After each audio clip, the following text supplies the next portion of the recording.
Amen? Kaya doon na may tulo ka membrong Katoliko. Pila ka membrong Katoliko? Tulo. Ang unang membro, kining gitawag nominal, maximal Catholic. Kung sa tuning maximal, sigig simba, bisag way, misa mo simba, gyapon.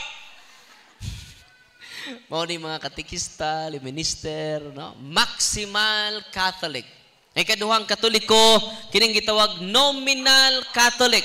Kung sa ba ning nominal Catholic, musimba rag kasal, bunyag, lubong. Nga naman, dunay kaon.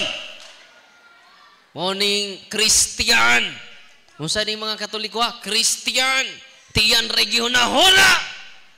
Tinoon dili. Mao ning mga KBL, kasal, bunyag, lubong.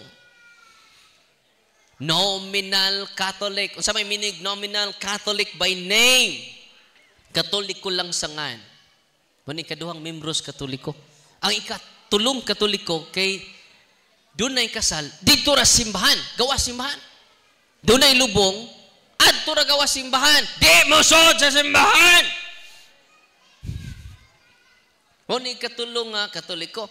Kung dunay bunyag, to aras gawa sa simbahan. Kung sa may tawag ani, ang katong kusog mo simba, maximal. Katong di, tagsara mo simba, nominal.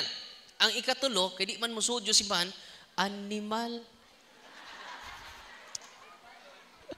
Unsa ning di mo sud sa simbahan? Mga animal. Nabay mga animal karon? Akong gikusog gamay. No.